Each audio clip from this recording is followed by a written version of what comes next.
नमस्कार मंडळी, श्री स्वामी समर्थ. मी आहे अमृत आणि माझ्या ब्लॉगमध्ये तुमचं खूप खूप स्वागत आहे. तर मी आहे माहेरी आणि माहेरचे काही क्षण मी तुमच्यासोबत शेअर करणार आहे. तर आम्ही राहतो शेतामध्ये आणि हा जो मेंढ्यांचा कळप दिसतो तो काही आमचा नाही.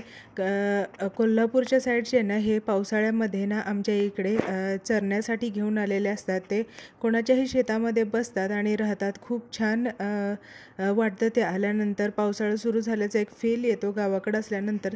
तर चला आता दिवसाला सुरुवात करूया. दिवसाची सुरुवात पोह्यानी केली. छान मस्त असं सगळ्यांना पोहे बनवावं म्हणलं आणि आधीच तयारी करून घेतली. त्याच्यासाठी घरीच असलेले कांदे म्हणजे शेतातलेच कांदे, टोमॅटो, मिरची सगळं एकत्र करून कट करून घेतलं. असं करून ठेवलं ना तर जेवण बनवायला पण सोपं जातं. आणि मला तर उभं राहून करायची सवय आहे, म्हणजे जेवण उभं राहून बनवायची सवय आहे. त्यामुळे सगळं गोळा करून खाली घेऊन बसलं ना तर मग बरं वाटतं. तर खरं तर माझी मम्मीच करते रोजचं जेवण आणि नाश्ता वगैरे काही असेल तर तीच करते. तर म्हटलं चला आपण पण बसून थोडीशी हेल्प करावी. माझी दीदी पण आलेली आहे, तीसुद्धा ही घरातली कामे करू लागते आणि आम्ही मिळून सगळेजण कामं करतो. तर म्हटलं आज मीच पोहे बनवते, माझ्या हातचे पण कधीतरी खायला द्यावे असं मी विचार केला आणि पोहे बनवले. आणि पोहे सकाळी सगळ्यांना नाश्त्याला दिला आणि चहा. त्याच्यानंतर ना म्हणजे कधीच न चुकणारा आमच्या घरातला चहा. नाश्ता झाल्यावर तर होतोच, पण सकाळी उठल्यानंतर पहिला चहा सगळ्यांना लागतो. तर तो एका साईडला मस्त चहा ठेवला. घरचंच दूध असल्यामुळं भरपूर दूध ओतून चहा करता येत होता आणि अद्रक वगैरे टाकून मस्त चहा बनवला. कारण बाहेर पण खूप छान असं वातावरण झालं होतं आणि मोठा पाऊस पडत होता, म्हणून सगळ्यांना मस्त चहा पण बनवून दिला. आणि चहा म्हटलं ना आमच्या घरामध्ये सगळेजण एकत्र येतात आणि चहा सगळ्यांनाच आवडतो आणि कितीही वेळा प्यायचं म्हटलं तरी पितात. तर चला आमच्या इकडची थोडीशी आजची वेगळी गंमत दाखवते. तर ही आहे भाकरी, मक्याची भाकरी, पिवळी भाकरी. याला ना कोणी कोणी असं म्हणतं की हळद टाकून भाकरी केली का, तर नाही, ही भाकरी मक्यापासून केलेली आहे. छान लागते.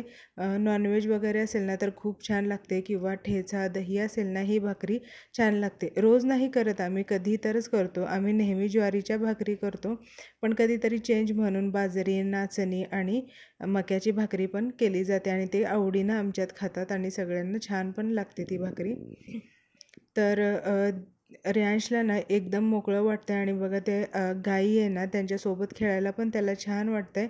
तर तो म्हणजे तो मामासोबत ट्रॅक्टरवर जात नाही, तो घाबरतो, पण असाच आतमध्ये बसून तो बघत असतो. एकदा पण नाही गेला. आणि आता त्या भैयाचं काम चालू आहे, जो मुक्त गोठा आहे ना गाईंचा, त्यातलं शेण गोळा करायचं. घरच्या घरीच तो गोळा करत होता आणि त्याचं दिवसभर असंच काही ना काही चालू असतो. 1 मिनिटही बसून नाही राहत. उन्हाळा तर अजून संपला नाही, आंबे तर अजून आहेतच. तर दुपारी किंवा दिवसातून एकदा 2 वेळा तर असे आंबे कट केले जातात आणि सगळे मिळून खातोच आम्ही.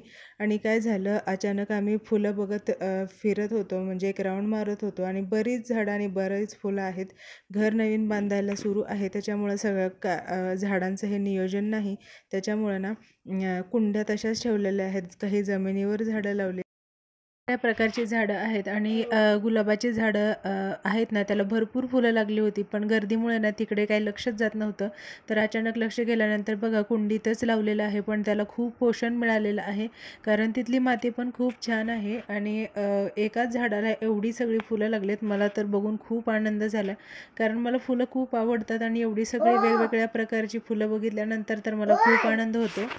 बाळा, तर अशा प्रकारची एक नाही अनेक प्रकारची गुलाबाची फुलं आहेत. हे डेलिया आहे आणि अक्षरशः सांगायचं म्हटलं तरी फक्त जास्वंदी आणि 18 प्रकारचे जास्वंदीचे झाडं आहेत. त्या भैयाला आणि मम्मीला खूप छंद आहे आणि ते ऑनलाईन पण मागवतात. जिथं वेगळं काही दिसलं झाड तर ते घेऊनच येतात आणि ते लावतातच. आता बघा कुंडीमध्ये तुम्हाला दाखवते, खूप सुंदर असं हळदी कुंकू म्हणायला हरकत नाही, जास्वंदीची दोन फुलं उमललेली आहे. आणि आम्ही बसलो होतो काहीतरी करत आणि भैया पळत आला आणि म्हणाला की तुम्हाला गंमत दाखवतो चला. तर आम्ही आलो तर खरंच निसर्गाची गंमतच होती ही. जादू म्हणायला हरकत नाही. तर बघा किती सुंदर, खूप म्हणजे आपल्या हातापेक्षा मोठ्या आकाराचं फूल आहे हे. तर अशी एक पिवळ्या कलरचं आणि एक लाल कलरचं कुंडीमध्येच उमरलेलं आहे. खाली लावायचे आहेत झाडं, पण अजून कुठे लावायचे हे फिक्स झालं नसल्यामुळे ना ते सध्या तरी कुंडीतच आहेत. तर त्याच्यानंतर बघा हे जनावरांचं गोट्यामध्येच बांधून असतात, मुक्त गोट्यात असतात आणि काहीतरी दिवसभर जनावरांसोबत भैयाचं कामसुद्धा चालू असतं. घराच्या शेजारीच गोठा असल्यामुळे ना ते एकदम आपल्याला काम करायला पण सोपं जातं आणि आपल्याला माणसामध्ये असल्यासारखं वाटतं. म्हणजे त्यांना पण आपली सोबत होते आणि आपल्याला पण त्यांची सोबत होते.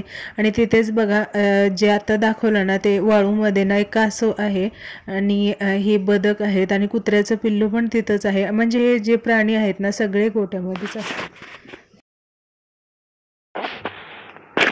तर बघा ही किती छान अशी फुलं आहेत ना. तुमच्या इकडे आहेत का अशी फुलं मला सांगा, आणि तुम्हाला पण आवडतात का झाडं लावायला हे पण मला सांगा.